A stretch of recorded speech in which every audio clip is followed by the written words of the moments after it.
themes emerge throughout the day. Besides, of course, composing things. There were also a bunch of talks about like, high-level architecture stuff, and there was also this sort of, a lot of people touched on like different aspects of interoperability with other systems and libraries, which is basically what I'm going to talk about, except with respect to front-end development and a statically typed language named Elm. So how many people have actually had to do like front-end development for their jobs, right? So who enjoyed doing it? Okay. Oh, all right, brave soul, brave soul. Okay, so, right, this is gonna be about front-end development, and I sort of have a few problems with it. Okay, generally speaking, you can start from scratch when you have a new project with no sort of architecture or structure or framework in place, right? And that gets really messy and unmanageable very quickly, right? The other option is to pick a framework, right? And that gives you some sort of mental model to work with, but typically it sort of forces you to take your application and shoehorn it into some sort of class hierarchy or view language or whatever, with a promise that like, okay, you drink our Kool-Aid, you ride the comet, everything's great. I might be mixing like cults here, but whatever.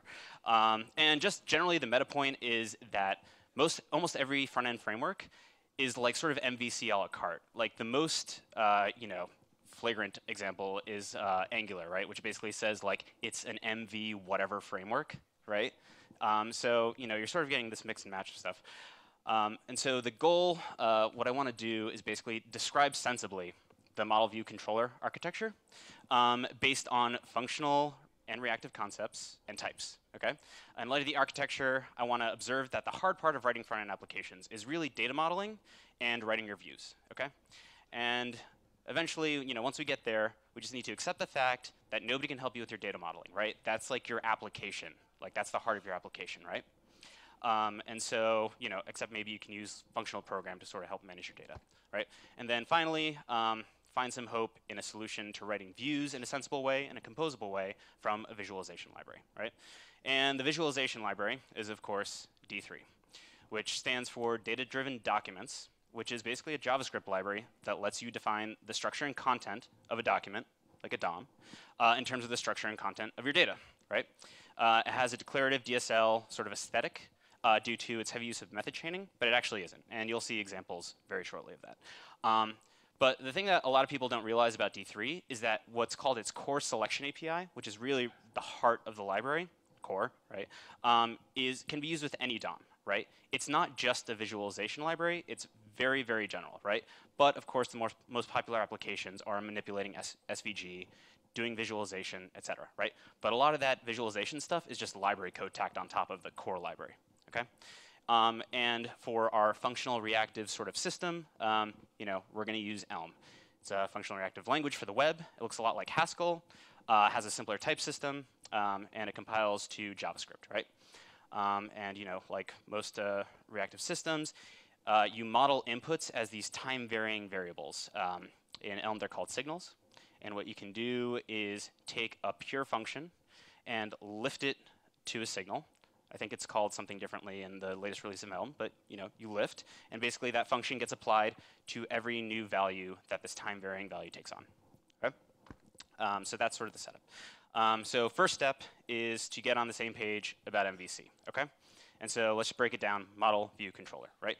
So the model is information. Right? It's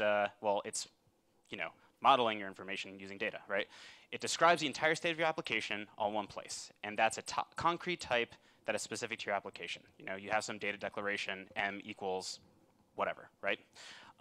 And while you're executing your application, bits of your state may get strewn here, there, everywhere, but really your model is all in one place. It's the authoritative record of data, right? So next point, your view. Your view is a computation, right? So to display an interface, you have to produce some representation of an interface that the underlying system knows how to render, right? Typically, that's HTML, right? But the HTML isn't actually your view, okay? That's a representation of your interface. The view is, in fact, something that takes a model and turns the model into a representation that can be rendered.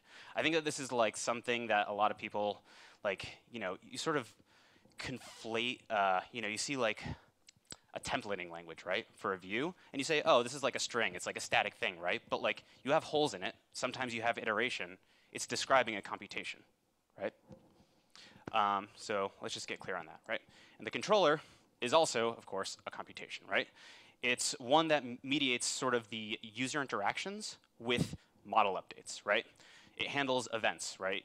User interactions produce events, and based on those events, you have to update your model accordingly, right? And again, your events are going to have a type E that's also specific to your application and the sorts of interactions that you want to allow your users to have. And then you also have to define an event handler, right? Which takes, an event, your model, and produces an updated model, right? You can think of a handler as this thing that decodes an event and gives you a function from a model to a model, right? I mean, that's just currying, but it's sort of interesting to think about it like that. And then finally, the controller is just something that turns a stream of events into a signal of models, right? So you just get fed a bunch of events. It iterates over those events, keeping track of your model, and just, calling your handler. Well, we'll see that in a sec.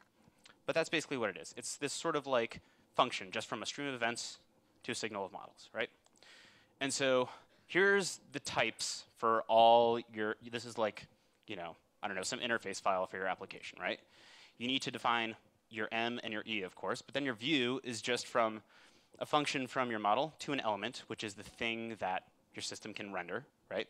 A handler, which is, again, totally up to you to write, and then a controller, which goes from, like I described before. And your main is just going to be a signal of elements, right? So it's just waiting for new elements to come in, and it's going to render them as they come, right? Okay, so filling in the blanks, right? We got to write the view, we got to write the handler, we got to figure out how to make a controller, right? But like I was saying before, once we have all those, your main function is very simple. You take your controller, you pass it the stream of events, right? And then you just take your view and you lift it to that signal that it returns, right? And that's what's going to give you a signal of elements. By the way, if anybody wants to interrupt me at any time, just do it. Okay, so let's start filling stuff in, right? Ooh, right. Okay. But your controller, like I was saying before, is really just looping over events, keeping track of your current model, and just calling your handler over and over again. And we can sort of just provide a library function. I'm calling it Foldy, right? That just takes an initial model, the handler, and gives you something that takes a stream of events, produces a signal of elements, right? So you don't have to write in a controller, right? You just need to write the handler, and everything else gets sort of taken care of for you, right? Yeah. Well, you do have to provide an initial model, right? And you have to write the handler. And basically what the rest of the talk is going to be about is how to write your views using D3 to basically get like a nice composable sort of model that is also type safe, okay? Sorry, model, so views. I'm going to move on. All right, so abbreviated introduction to D3, okay? I'm going to go fast because there's a lot of things to cover. I'm trying to mash two technologies together, so it's a lot of time. Anyway, okay, who's familiar with jQuery? Great. Okay, so everybody knows what this does, right? It selects the element with ID equal to content, and it sets its class attribute to focus, right? So the equivalent in D3 is going to be this, right? You replace $ with D3 select, okay? But that's not particularly interesting, and it doesn't really highlight the benefits of D3, right? But this sort of starts getting at that, right? What this does is, again, it selects the element with ID content. It then assigns a piece of data to that element, and it's just the string focus, right? And based on that data, it's now going to set the class attribute as a function of that data, right? Just returning it, okay? Everybody sort of there? Okay. So you run this code, and you're going to see your content in focus, right? But now, say you want to update stuff so that it blurs your content, right? You sort of want to suppress it a little. So all you do is you just change focus to blurred, you rerun, and your content is now out of focus. Okay, so this all seems sort of silly. You're just sort of introducing a function and making all these distinctions for, who knows why, right? Well, the reason why I'm introducing it like this is because you can now do something like this, right? Say your model is more complicated. You can just assign, you can select the element that you want to sort of render your model in. You assign the model to that element, and then you just call some function where you've actually written like a bunch of D3 code, right? And so what this allows you to do is basically write a view for your content based on D3 and have a single point where you sort of do a data bind with the element that's going to contain, you know, your interface, right? And so whenever your model changes, all you have to do is basically call this again, right? That's all you have to do. But we'll get to more of that later. Okay, next part. So we're just selecting one element. You can select a bunch of elements, and you know, this is now sort of like a little bit of iteration for free, right? You select all the widget elements, say there's 3. It'll set the text to 90 of all 3 elements. It'll look like this, right? But what you can also do here is do a data bind across all those elements, right? So now you have 3 widgets. Let's assign it an array of data, right? Which is going to be a bunch of numbers, and then have the text be a function of the data bound to the element, right? Okay, so we got 90, 95, 70, 75, 50, right? So we run it, and we're going to see something like that, okay? And then say, you know, we actually now want to set the class based on the data, right? So if D is less than 70, we want to add the worn class, okay? And class is just sort of this helper function that, you know, doesn't blow away existing classes on your element, right? So you run this, and now it's going to look something like this, right? You know, 70 is, well, less than or equal to 70, so, you know, it gets warned. The class gets set to warn, and it looks red. But there's sort of a problem, right? Have you guys noticed the problem?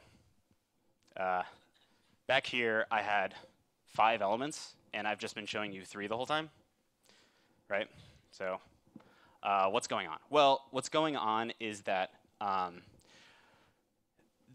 so the document only had 3 elements to begin with, and we haven't created any, right? So we just do the data bind. Those 3 elements get assigned 90, I think 95, and 70. And then every time that we're applying another operation, it's just getting applied to those existing elements, right? So what we have to do is sort of say to D3, okay, do the data bind, but then when there is a piece of data that doesn't have an associated element, give them to me in this enter selection, right? So you assign to widget this, like, as a temporary variable, this data bind, and then it says, for everything that I need to create, run this code, right? And this will append a div to the parent, which is just going to be like the document, set the class to widget, right? And then to update everything, which is going to include the things that just got created, run, you know, that JavaScript code, right? Which will have the effect of actually creating the elements and setting, you know, their class correctly, right? And then so you can ask the question of what do you do when you want to remove elements, right? Well, there's an exit selection for that as well, right? So right now we just removed 70. So the DOM element that like no longer has a piece of data bound to it because we're reducing the length of the list is going to go right there, and we get to remove it, right? So now the view is going to look like that, okay? So next part. Well, let's just summarize, right? So D3 allows you to select collections of elements, perform operations on those elements like you normally do in front-end development, right? It also allows you to associate data with elements and have operations on elements be dependent on that data, right? And it also sort of splits the 3 cases of creation, update, and deletion, and gives you sort of handles on, you know, how to handle those individual cases. And it sort of looks declarative, right? But it actually isn't. Like at every one of these steps, you're performing some sort of operation or mutation, okay? And so that's the next thing that we sort of have to solve in order to get to, you know, the declarative, type-safe aspect of it. And I'll try and get through this quick. Okay, so say we have this operation, right?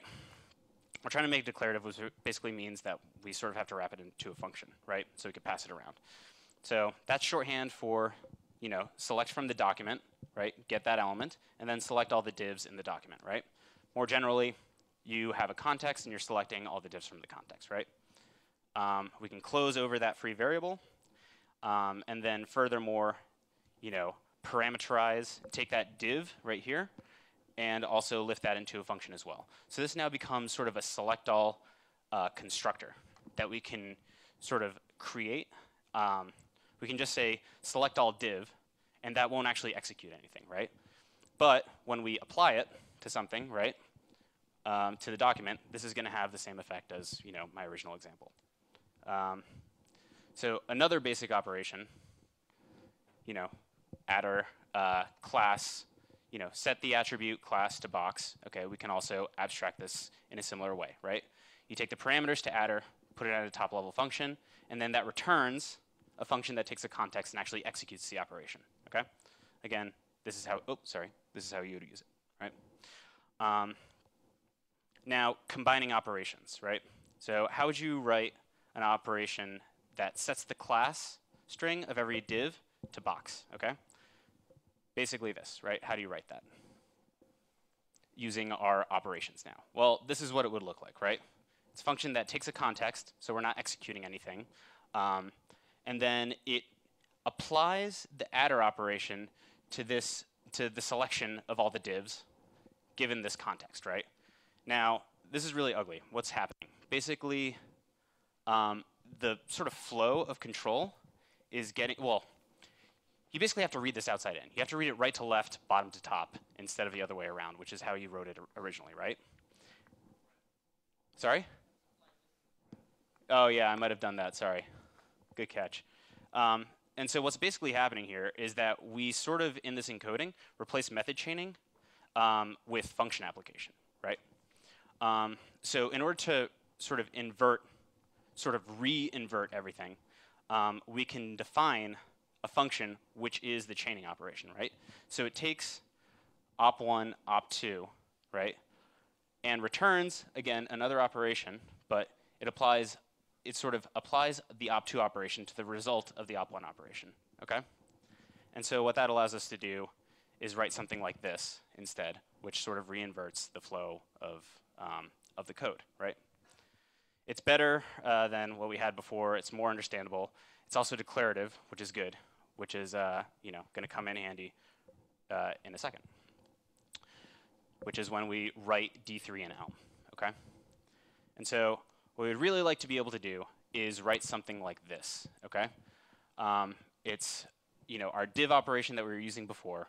We want to be able to select the div and say set the attribute, the class attribute to box, right? And why is this nice? Well, it's Elm code, which means that it's type safe. Like we can assign it a type, which I'll explain in a little bit. The pipe dot is the method chaining operation that we had, that I was sort of showing you the translation for before. It's concise, no conversion. It's also compositional because we basically went through that process of wrapping all these functions so that they don't immediately execute, and then define compositional operators. Well, we can now take small pieces, define them, put them in, create larger pieces from that, and also reuse them, like in this example right here as well. We define this, that doesn't actually execute anything, but then we can also define another operation where we use that and, set the width, for example. And this is nice because, well, people that write JavaScript, they experience type errors all the time, and they're really simple things like casting, right? This is an example of a question that came up like on Stack Overflow like 2 or 3 years ago, and it's like I wrote a response which is very simple. It was like a simple type error, right? I got a few votes for this, but then completely forgot about it. Except every time that I would go back to Stack Exchange, I would get more and more votes for that answer. Like over the course of it's been like what was this, December 2012, right? Like I still get upvotes for this, right? It's just like a problem that people keep coming across over and over and over again, right? And so now, the point of Elm-d3 is to basically make D3 type safe and compositional, right? And so the type safety part comes in to this D3 type, which has 2 parameters, right? A is the type of data. So when we're talking about the data bind, right? You're going to apply operations like, setting the attr to a function of the data, right? A is the type of data that an operation expects to be bound to its context, right? So, and B is the type of data that will be bound to the result. So if this operation is used as a context, that's what's going to get fed to the subsequent operations, right? And just as a sort of side note, I'm pretty sure that this is a Kleisli arrow with m equal to roughly list t io. But so that's not, I haven't actually like gone through it yet, but I suspect that's what it is. Anyway, so to put this all together, basically now we have this thing called D3, right, which allows you to manipulate the DOM in this very nice sort of well-structured way that's declarative, and also sort of allows you to handle all the different cases that you're going to come across when when you want to build an interface, right? You need to create elements, you need to destroy them, you need to update them based on the data that gets bound to, based on your model, right? And so does anybody know what this would do? Just like reading it. Not type check? It will type check. Good guess though. That was a really good guess. Okay, anybody? Okay. All right, so basically what it's going to do is it's going to find all the circles in your document, okay? There's going to be a list of points, right? That's going to sort of get fed into here, right? And what you're going to do is bind to this circle selection, all these points except for the first one, okay? And then after that, you're going to grab the enter selection and append a circle for each new element in that circle list, right? You're going to set the radius to 1.5, right? And you're going to set the fill to black, so you're going to create a bunch of black circles, right? And the update, right? And then what this says is every time that that the data changes, basically set the x coordinate of the circle to the x component of the point, and set the y coordinate to the y component of the point, right? And this comes in handy when you're doing things like this, when you're creating, this nice visualization, which is a Voronoi diagram, right? But you have this special sort of cell right here, which is going to be tracking your mouse, right? And you don't want to draw a circle, otherwise it'll sort of lag behind your mouse. And then what you can do, so that was defining like the circles, okay? But there's much more going on here. You have a bunch of cells or whatnot, right? So how do you draw that? Well, you can draw it using this sort of Voronoi widget, right? So what this is going to do is it's going to select all the paths, where a path is like an SVG element, right?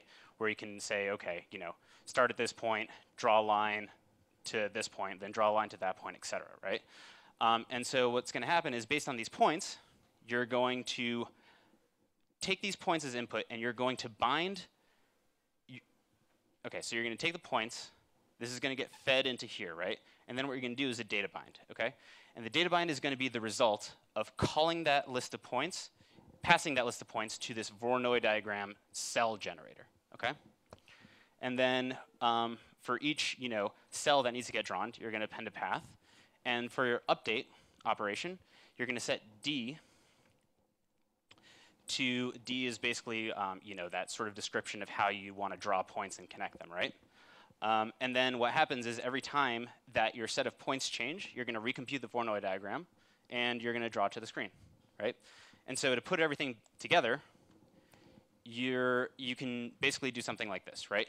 You can write your view as something that takes the dimensions of your screen and maybe some margins if you want to make sure that everything's nice and tidy, right? You're going to create an SVG element here, right?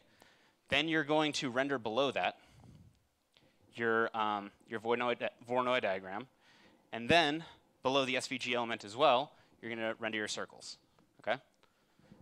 And now you have this sort of thing right here that you can pass in and use as a view for your application, right? And so at this point, I'm just going to like dive into like real code and show you some examples of like this running, okay? And if anybody has any questions, just like, ask, okay? So let's see. All right, so let me show you the complete Voronoi diagram, okay? Examples. Voronoi diagram. Oh, whoa, okay, here. Sorry.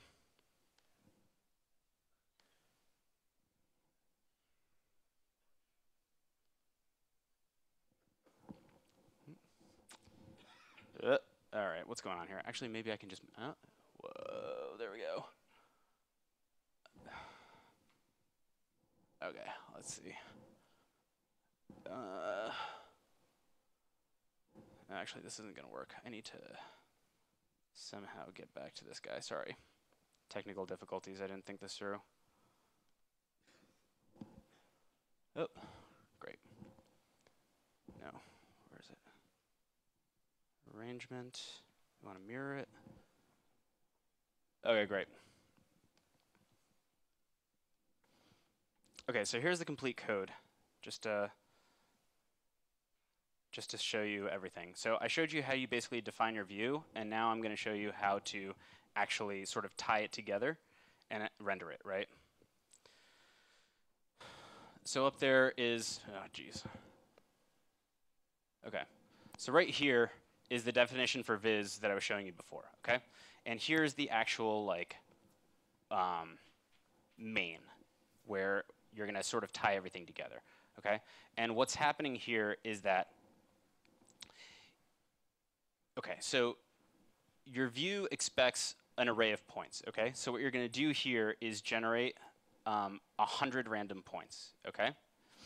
And in addition, you're going to tack on to the front of it your mouse position, okay? And this is going to be basically, this is your okay? It's just an array of points and your current mouse position, okay? So the only way that your model sort of changes is the mouse position, okay? And then what you're going to do is render your view with the width and height and the dimensions that you gave. And you're going to, this operator right here is basically, sorry, I should have changed this, but it's like lift, okay? So you're doing lift, render, points, okay? And when you build this, sorry, just copy this.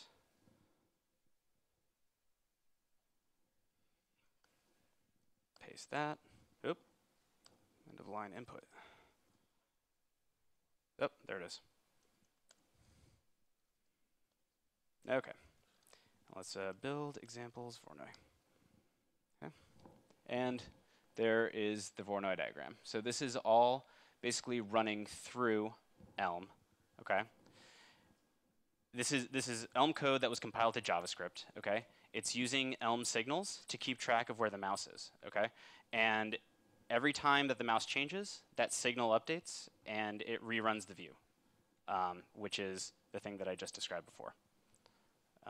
And you know, this is pretty and it's nice, but let me just show you something with a little bit more of a, you know, a real data model. Okay, so examples.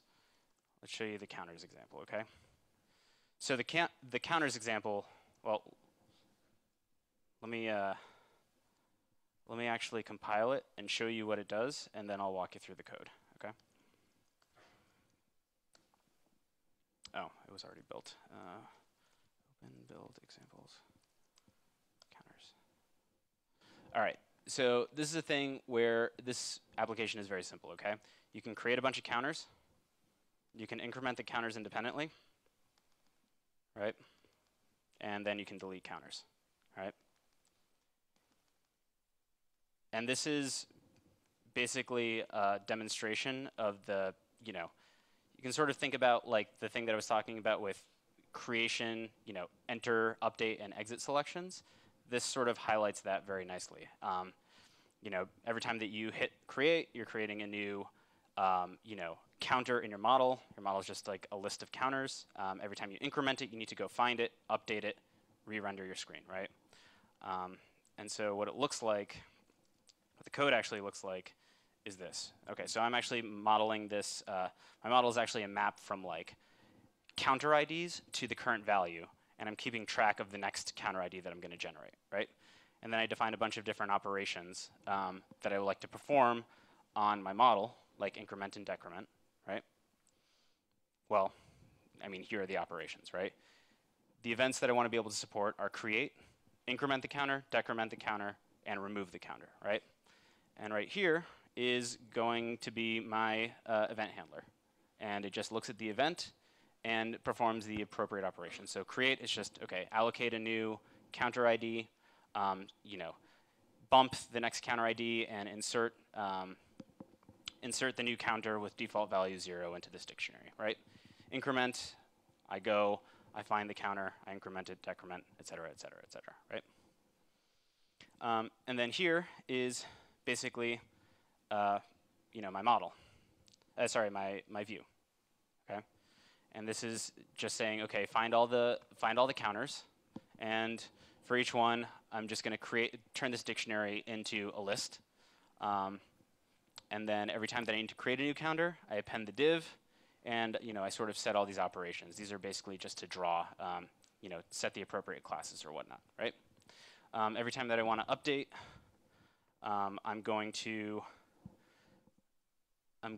This is basically the important one. This stuff, I should have cleaned this up beforehand. But every time that I update, I want to set the text to the data to basically the current counter value, right? And these things right here are actually registering callbacks, okay?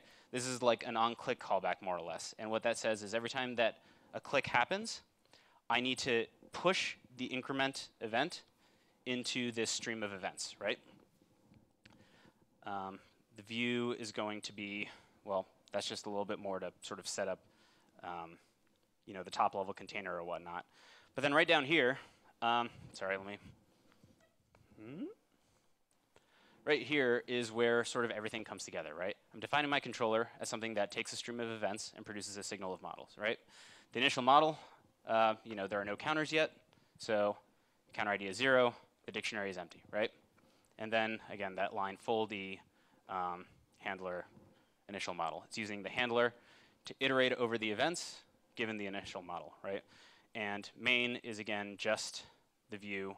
It's lift, render view, like this. Controller events. I can change that. I should be able to recompile. There it is, and it's the same application. So just as a, I'm not going to step through it, but just as a proof of concept that, like, you know, you can actually build larger applications based on this, you know, I implemented to-do MVC using Elm and using D3 for views, okay? It's a little bit long. I'm not going to get into it. This is where, like, you know, like modeling your data actually gets like a little bit more complicated because it's trying to, you know, approach an actual application. But, you know, it's very possible. It's very clean. You still have the basic sort of architecture that we were talking about before. You define your model, help out, you know, a few helper functions here or there, but the core of it is going to be defining your events, defining your handler. I called it transform in this case. This is an older example. You know, applying these operations to your model, and then the view is going to also be quite large. But you know, I've also heavily documented this because it's supposed to be like one of the bigger examples or whatnot. But you know, bunch of view code, and then eventually it gets back down to, you know, the same basic code that I was showing before, right? You define your initial model, you pass it your handler, and then your main is, you know, super simple. And then here are a few helper functions or whatnot, but yeah. Anyway, that's basically what I got. That's sort of an example of sort of in the lines of what we were seeing before of taking like a statically typed language, having this other system out there that you wanna use specifically to do web development in this case, and hooking it up to you know, hooking the two together and getting some type safety out of it. Oh, sorry, let me just show you one more thing. So here are all the types for these various operations, right? So let's see, where is select? All right, yeah, so we have these operations like select and SelectAll, right? And that just takes a string and it returns a D3 A to A. And that basically means that like the data that's going to be, that you can basically use this operation in any context, and any data that's bound to the context is just simply going to pass through, right? And that's what a lot of these different operations do, right? Like select, SelectAll, append, remove, etc., right? The one place where it gets sort of tricky, and which is also where type safety sort of comes into play, is with the chain operation, right? this is just, you know, saying, okay, if my context is A and I produce a B, then if I want to nest something below it, it better be able to accept a value of type B, and it can return anything it wants. And the result is now going to be something that can receive an A and produce a C, right? And so in that way, you can basically ensure type safety as you're passing values to D3, right? So it sort of goes into the system and it pops back out in Elm land, and you can ensure that like you're going to get the same types once it pops out. Sequence is another operation, and like more or less, almost all of the operations preserve the input and the output, like, you know, setting the attributes and properties or whatnot. The one place where it does change is with the bind operation. That's pretty much the only place where you can change the input and output type. It says, okay, I'm getting the input type A, and I'm going to produce a list of Bs, right? And that's now going to be a D3 from A to B, right? And yeah, so if anybody wants to do some front-end development in a type-safe way, using FRP and, you know, a visualization library to actually write your views, I highly recommend this. Anyway, that's all.